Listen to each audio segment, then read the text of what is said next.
What's going on, guys? Welcome to today's video. This is the first day that we've had a bit of sunlight in quite a while, so first off I figured I'd show you guys what the Cefiro's engine bay looks like in the sunlight, and it looks dope. You can see the sparkle a lot better with the sun out.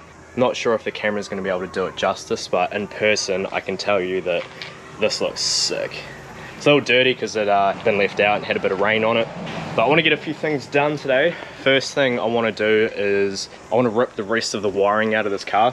When went to prep the engine bay for primer and stuff, I ripped out all the airbox, but left all of the wiring that was all up in the dash just sitting there because I have to take the carpet out to be able to continue taking the rest of the loom out of the car. So first off we're going to do that, and then once the interior in it is stripped, I'm going to start putting some things back in it. I need to put the steering column back in for one. I've got the U-joint here with my extension on it out of the S14. Got to run that because my rack was relocated 30mm forward. Because the rack was moved further forward, it moves it further away from the shaft. So we just need that extension to connect it back up. Also going to chuck the seat in. I want to chuck my quick release hub on. Oh, actually I've already chucked the quick release hub on the column, but yeah, chuck the wheel on as well.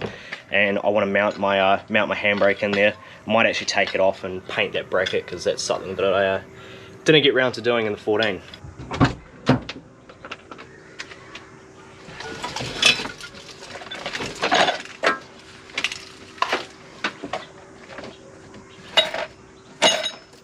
I've removed all the crap from inside of the Cef. First, before I'm going to take the carpet out, I'm just going to quickly give it a vacuum. Yeah, she's a bit dirty. And there's typical Cefiro kind of things. There's filters for ciggies in the back seat. Not my friends, but whoever owned this car before me. Do a little before. 10 minutes and a cup of sweat after. We have clean carpet and clean seats. This carpet actually is in pretty good condition. There's definitely stains through it, but I think if I went over this with, I don't know, some like carpet cleaner or like, yeah, carpet shampoo or something, I think this carpet would actually come up pretty mint. But yeah, so I'll take this out now. It's pretty easy. Usually there's like kick panels here. Actually I think there's one in the back here. Usually it's got these. You just got to take these off, and then the carpet literally just comes off like that.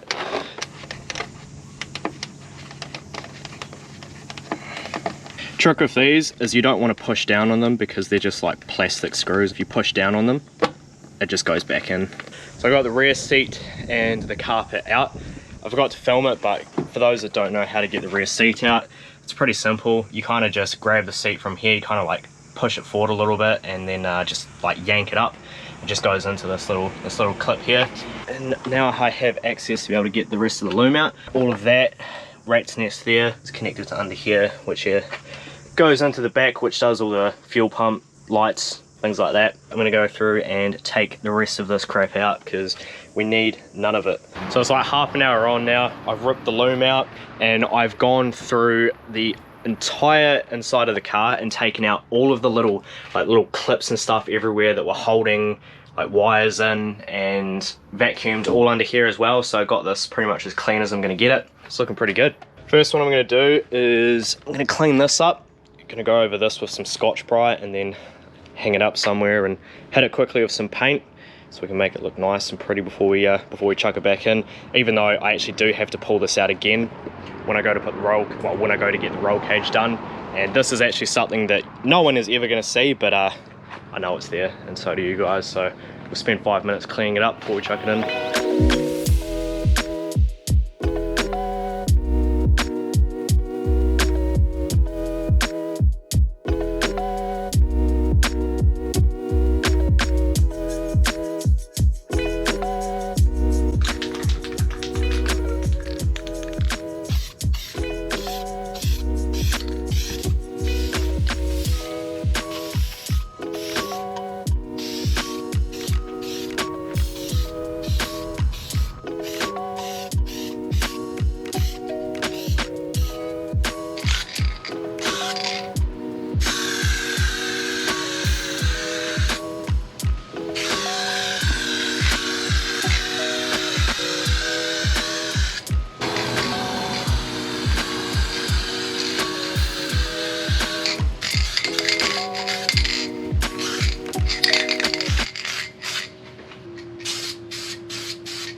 So this is pretty much dry now. Went over it with some Scotch-Brite first just to take the rust off of it.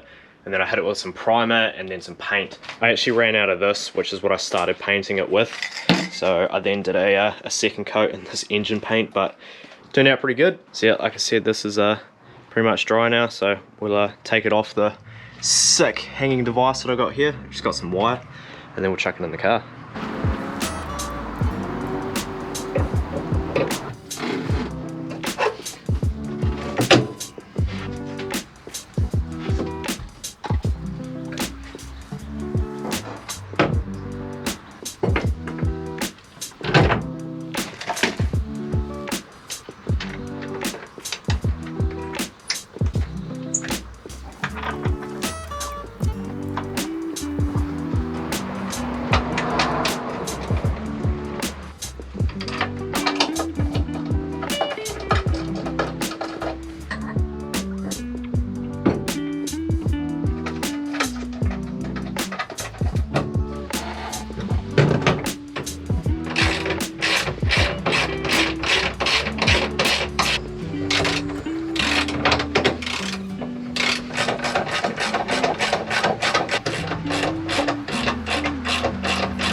So I got this bar in, and I don't actually technically know what the name of it is. So if there's one of you guys that know what the actual name for this bar is, I guess, then drop a comment below. But also got the accelerator in and the brake pedal. Before I go hooking the steering column up, I went to put it up before, but realized I am going to need two people for this because I need someone to hold it inside and pull it back while I line it up into here. And then when it's lined up, I'll get the person to push it forward, which will push it into that. But it's a bit hard to do it just by myself. I tried pushing it back while keeping the nuts on so it wouldn't like slide off from the studs there, but it won't go farther enough back. And once it comes off those studs, yeah, I'm not going to be able to lift that up from in the engine bay. It's alright, Mike should be home from work soon, so when he gets home, I'll get him to give me a hand with that. While I wait for Mike to get home, figured I will sprucing up the brake booster a little bit. So I'm going to get a new brake master cylinder because this one's cruddy and old, but I'm going to clean up the booster. So I did this with the S14's one. All I'm going to do is pretty much just what I did with that crossbar, is just go over it with a bit of Scotch-Brite, and I might hit the bottom of it with a bit of wire wheel because as you can see that it has been leaking a bit of brake fluid. And then I'll go over it with some primer, and depending on how the pitting is on it, I might do a couple of coats of primer and then scotch that back down. But I'm going to have to wait probably till another day to paint it because I ran out of this satin black, which is the color that I want to paint it.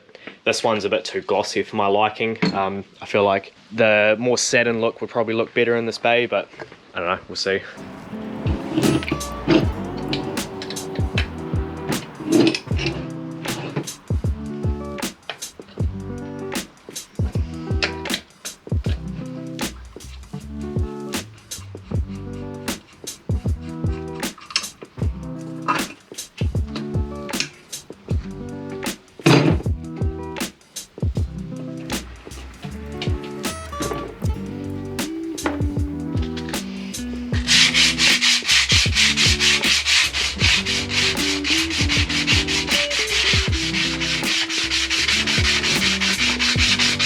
So I've just gone over it with the sandpaper and got a large majority of the rust off. I'm going to continue going over it with a bit of Scotch-Brite just to scuff up around the edges here, and just scuff up all this paint that I didn't have to do with the sandpaper. Scotch-Brite is a lot easier and quicker, and if the surface isn't too bad, it's good to just prime straight over it, after you scotch it of course. So now we're going to lay some primer down.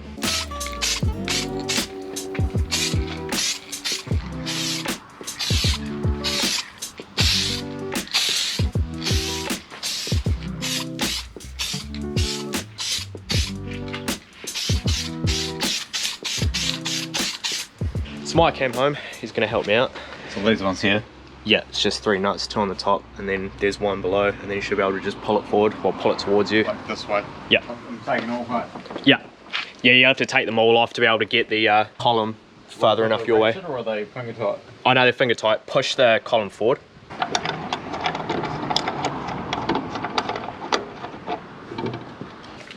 towards me. Yep.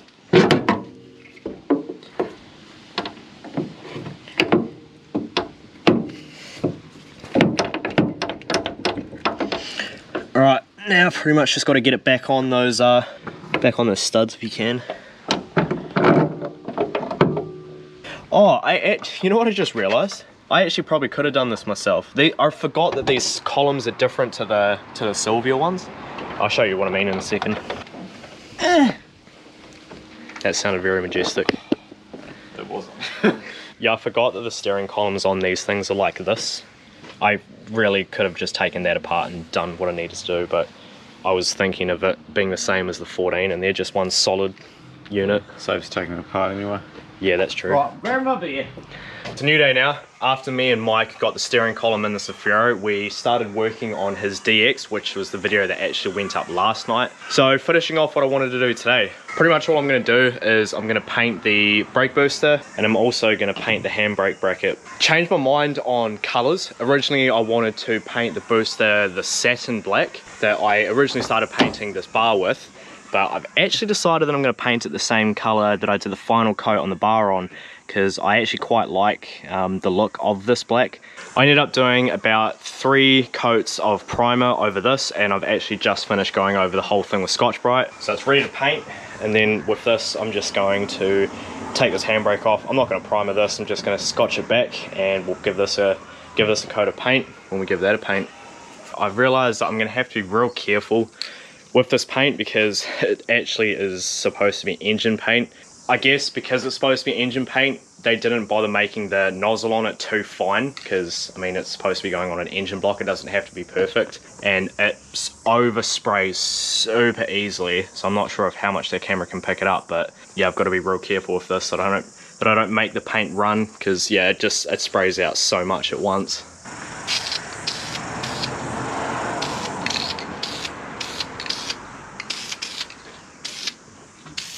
Probably just gonna have to do this and mist it on, because I really don't want this to happen with that. And I didn't even like really spray too much either. It was just pretty much how I'd use the satin can really. I didn't really notice it that much with the crossbar, but I guess painting flatter surfaces like this, it yeah, really comes out quite quick. It's been about half an hour since I gave the booster the last coat of paint, and it's come up all right. I'm not 100% happy with it, but I think I'm just going to chuck it in there, and if I don't like it at a later date, it's not actually that hard to just pull it back out and give it a repaint. So yeah, going to get it down from my gangster hanging device, and then we're going to chuck it in the Cefiro.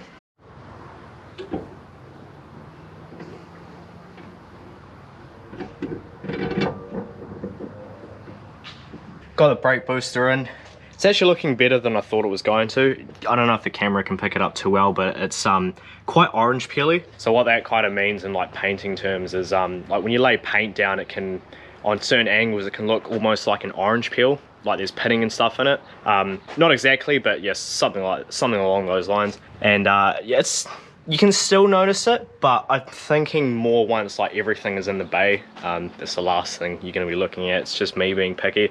I probably could fix that up, I guess, by maybe clearing it and then wet sanding it maybe, but there's not much point. That looks a million times better than it did already, so I'm happy with it for now at least. And then coming in here, steering columns all back up and bolted in place now. Need to get the seat rails and brackets and stuff to be able to mount the seat properly. Needed to wait till I got the column in before I go worrying about where my seat position was. Initially I did want to get that done in this video, but I am filming this only a couple of hours before it goes up, so kind of running out of time. I got to finish up now and go and edit the last of it so I can render it and upload it to YouTube. But quickly before I wrap it up, I just want to give you guys a little bit of insight to what's happening this week. First off, the other day I actually took my wheels to Nathan Chapman at Tyrell, and he hooked us up on some brand new kenders. So the Cefiro now has some fresh shoes with some fresh rubber. We got some 225s for the 9-inch wide wheels on the front, and we also got some 235 tires for the 10-inch wide wheels on the back. Good amount of strength on both of them, so I am happy to chuck those on at some stage, maybe this week. Might do that next week, because I've got some other stuff that's happening this week. Gonna be rebuilding the motor. Hopefully either today, well tonight or tomorrow, I'm gonna go and grab the RB20 from the lockup and hopefully tomorrow I'm going to start stripping it down and putting it back together. Got everything I need for it except an intake gasket, which I should be able to sort tomorrow hopefully.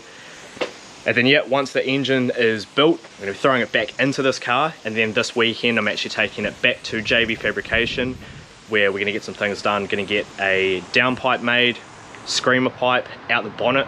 Really want to do a screamer pipe out the bonnet. I reckon that's going to be sick. And he's going to be doing a few other little bits and pieces here, like intercooler tabs and stuff, and yeah, just a couple of fabrication things. But yeah, that'll be it for this video, guys. There's going to be a lot of cool stuff coming up this week, as I said, so yeah, stay tuned. Tomorrow night, another video of that. We're going to be taking this for its first drive since we got it running again tonight, actually. So yeah, that'll be going up tomorrow night. You guys will see that. But you know the deal, guys. Like, comment, subscribe, and I'll catch you guys tomorrow.